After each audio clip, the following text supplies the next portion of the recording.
somebody say recently that like, we don't need to treat these as a disease or a disorder. It's a normal part of aging and life. But if we can kind of like help the boat not feel so, rocky during this period, that would really be the goal. Help people ease into menopause, which is really the absence of a period for more than a year. That's the goal for us. So there are times when like testing can be helpful. I'll kick it over to you. Like a lot of times there's an underlying gut or inflammation thing going on. And sometimes we can find specific gut testing and maybe even hormone testing to try to figure out exactly where things are off. What do you recommend when somebody's coming in Yeah, for that? I mean, absolutely acupuncture when somebody's coming in for perimenopause symptoms and we're trying to help, calm the crazy waves, the crazy roller coaster ride that you just mentioned.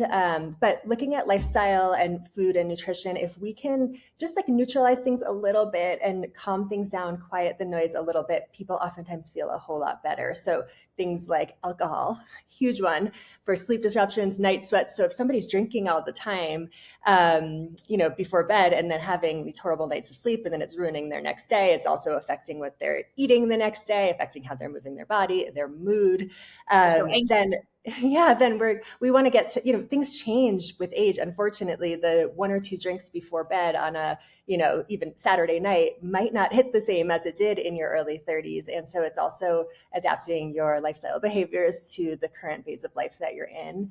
And oftentimes with just a couple of small changes, changing what we're eating, changing timing, people's body, a lot of times women are coming in with like such frustrating weight gain and that they feel they're doing everything exactly the way they used to and not seeing the results they once did or feel like they're continuing to gain weight. And the truth is, metabolically, there are shifts that are happening oftentimes in our 40s, but that doesn't mean that you're stuck with, a crazy weight gain. We just might need to change the way that we're doing things.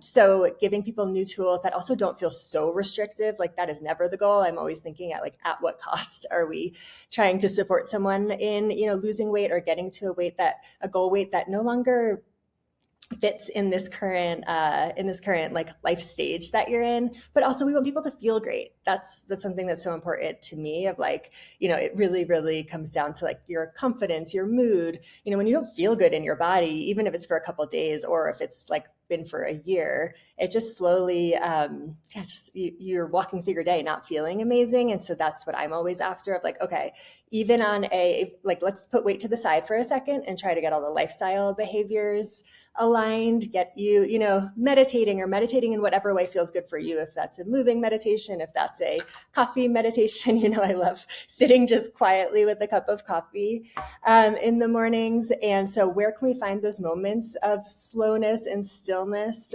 in your day and really start to build, the lifestyle behaviors that hopefully will end up leading to getting to the weight that you want to, but that is usually like the side effect of all the lifestyle behaviors. But question for you is like, when do you throw things over to our functional medicine doctor? Where does that come into play in your mind when you're working with a patient who's like experiencing all these symptoms?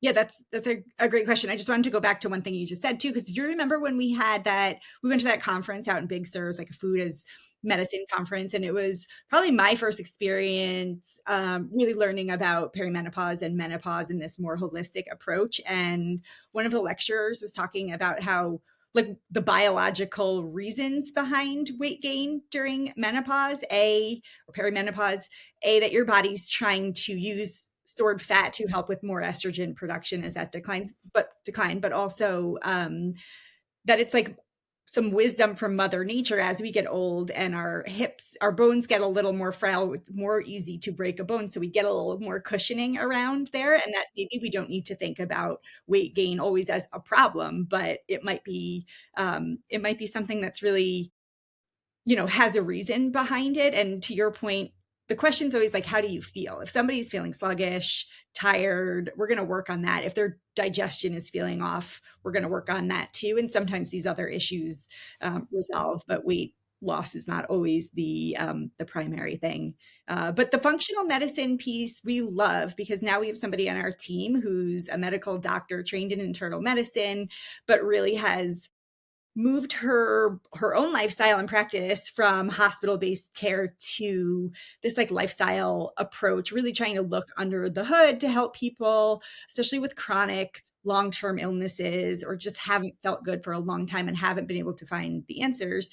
She's able to do more testing when necessary. I think of it as like a deep dive, like a look under the hood and trying to figure out, okay, what else could be going on here that maybe could be a root cause, and then she helps people kind of get to really focus in on those things without over testing. And I think functional medicine can be really confusing for people because there's this thought that it's like, let's just test everything and spend $1 million on tests and supplements.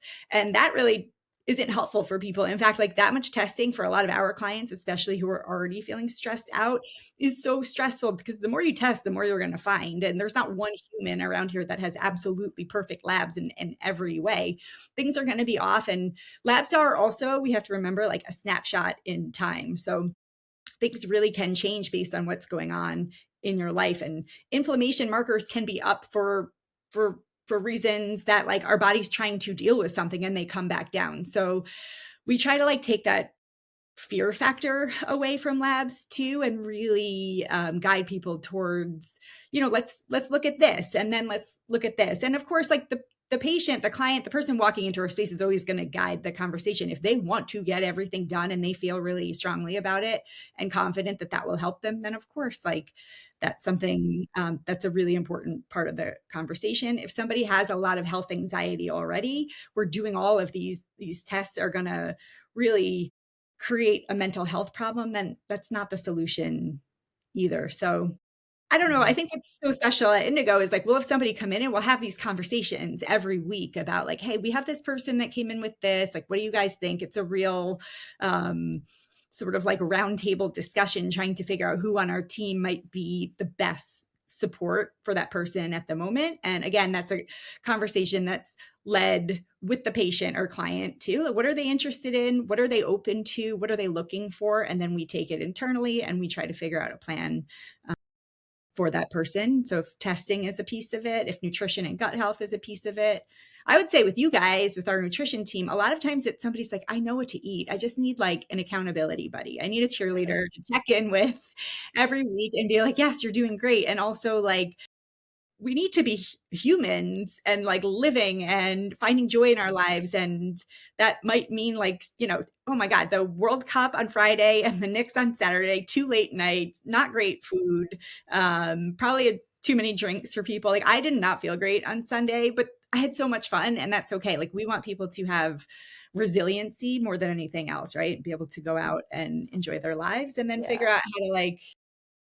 keep things always moving in the right direction health-wise. Totally. And to know how to turn up the dial when it's needed. So a couple of days like after a party weekend, how can we bring you back to that place where you do feel great a little bit more quickly? But then also like such a big important piece is like going to the beach this summer and eating French fries with your kids. Like I never want to be taking away some of those really core experiences. And so I go through with every single nutrition client, like what's really important to you? Is it the drink on a Friday night? Is it ice cream with your kids? Is it vacations to not even think twice about food? All of those things are really important, and we probably each have our own, and that can change through whatever phase of life that you're into.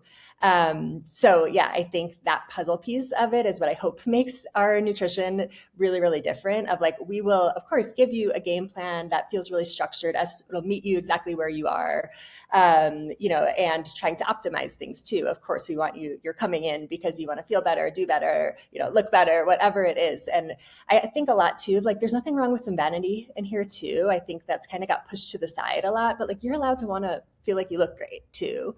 And also, again, at what cost are we doing that? We love deep diving into especially your nutrition labs. So put hormone labs to the side for a second. Nutrition labs like vitamin D, B12, your iron, your ferritin. When women are coming in saying that they're losing hair, whether it's postpartum or perimenopausal or in neither of those, we're digging deep into labs. We're looking at your thyroid health, and then coming up with a really customized supplement regimen when appropriate, and once your food's dialed in. So my, baseline way of thinking or my baseline philosophy is food first, supplements do come in second. And how can we really customize those and make sure you're getting the right brand supplement, the right dose, and have a game plan for how long are you going to be on this? Is this long term, or can this be short term too? We don't want people with thousands of dollars in their supplement cabinet. There's a great saying about functional medicine when people have moved over from conventional to functional is instead of a pill for every ill, we now have a supplement for every symptom. And we're really trying to avoid doing that to our patients and going for the lifestyle changes first, the things that are going to really make a difference and that you can stick to. Because I know taking 20 supplements every single day isn't realistic for most of us who are not, in the Brian Johnson live forever category of thinking about things.